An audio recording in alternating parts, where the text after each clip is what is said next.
Now, I understand. I just know that a lot of you are down, depressed, forlorn, hopeless, wondering where the heck do we go now, particularly from this point.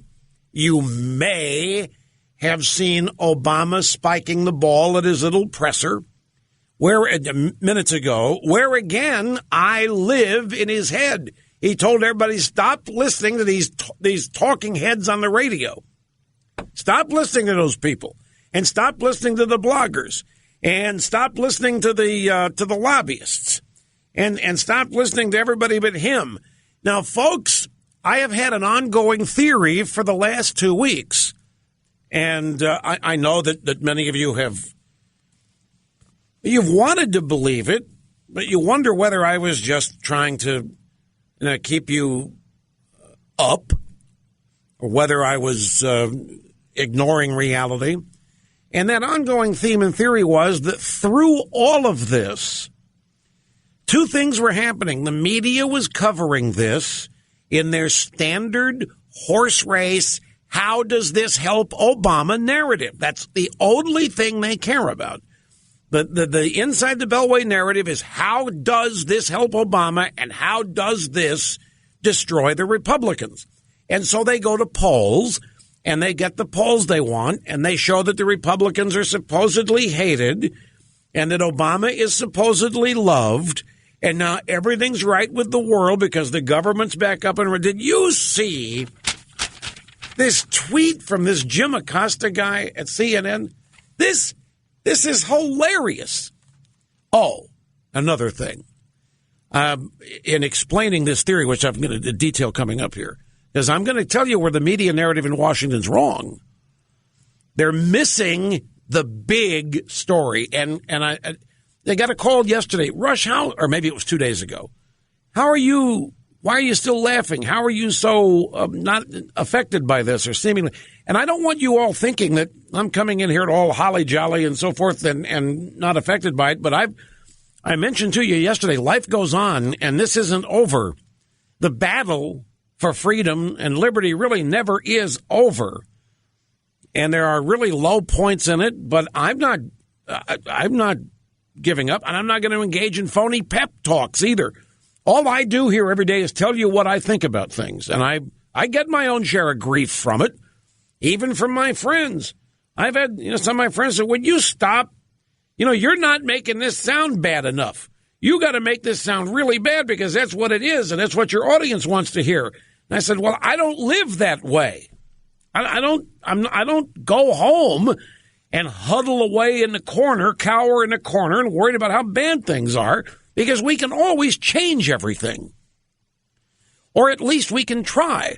And this theory that I've had the past 2 weeks is that when it comes to policy, just like the 95 budget shutdown, that the Republicans actually came out of that in a substance and policy sense very strong.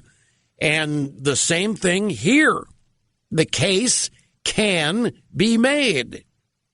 And I'm going to try to make. And in fact, our old buddy, Peter Beinart, who is a well-known leftist journalist, he writes at the Daily Beast and a bunch of other places. He used to be able to think of Beinart and Fareed Zakaria GPS is in the same league, and they're a little distant now. They're both leftists. They're both pro-Obama.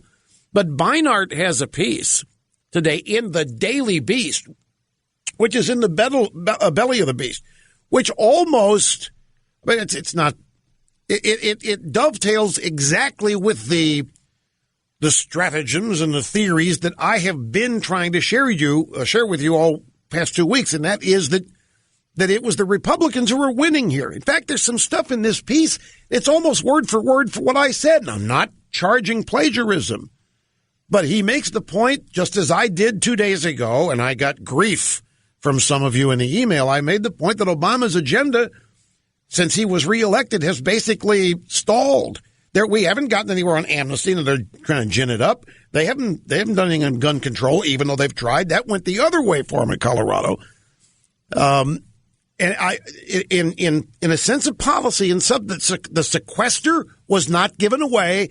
The sequester staying in place means that there is a new baseline from which all budgeting will now come, and that the level of spending is now at 2008 levels in terms of baseline budgeting.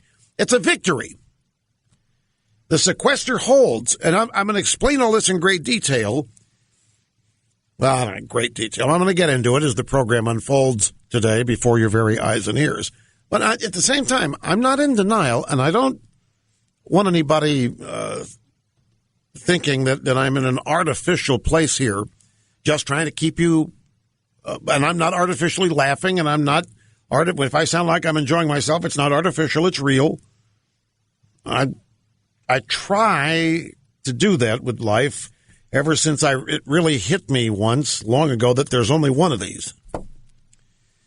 And it's really easy to get caught up in the day-to-day. The day-to-day has a lot of depressing things happen. Day-to-day has a lot of downers in them. But most people do not employ all the leverage they have over their own lives.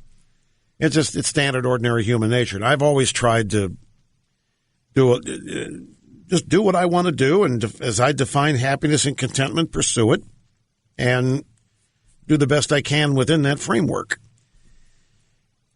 And especially, I try not to get depressed over what people I can't control do. And we really can't control what these people in Washington are doing. We can't really day-to-day control it. We can have an impact on it in other ways.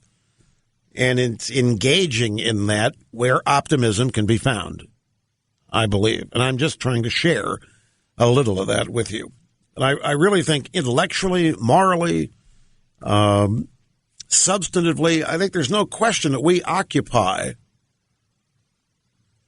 well, how would I put it? We occupy the best place. We're not lying to ourselves. We're not destroying anything. We're not engaged in hero worship of anybody. And I think our place is not that bad, especially as the future presents itself, coupled with the unknown that the future always contains. And within the unknown are always going to be surprises on the upside, positive as well as negative. It's all what you make of it. So don't think that I'm doing anything artificial here. Don't even think of it as a pep talk. Great thing I have with this show. Turn on this microphone, I can just unload as I actually am. And it's that's a great liberating thing. Not have to act, not have to say what I think you want to hear, do what I think you want to do. And I look around and I find all kinds of things to laugh at in this. For example, Jim Acosta, CNN. He went to work today and he was so excited. He was so excited that government's not shut down anymore. He was so excited. Here's what he tweeted. And I'm not making this up. This is word for word is a verbatim quote from a CNN info guy, Jim Acosta. He's a senior White House correspondent.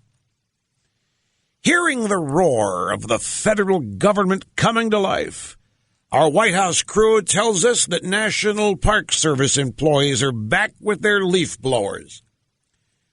Oh, be still my beating heart. All is right with the world. A CNN info guy is rejuvenated. Life is worth living again because the federal government has come back to life, as typified by leaf blowers being used by the National Park Service. Right, they're probably aiming them at World War II vets as they try now to get into the World War II memorial. They probably turn off the leaf blowers when the illegal aliens show up to protest the World War II vets. Can you imagine, folks? This guy's dead serious. Can you imagine that kind of being happy, ecstatic, being Twitterifically happy that the federal government has come back to life, and it was never dead. It was never even on life support. I'm telling you, these people, I don't care whether they're so-called media, politics, lobby, this inside the Beltway mentality is so distant. It's so removed from all of us outside of the place, in flyover country or whatever you want to call it. And I wonder how many people today, just like the day Obamacare was signed into law, I wonder how many people think today that since the government is back in business, that health care is free and it's okay to go to the exchanges and sign up for free health care. I wonder how many people thinking that.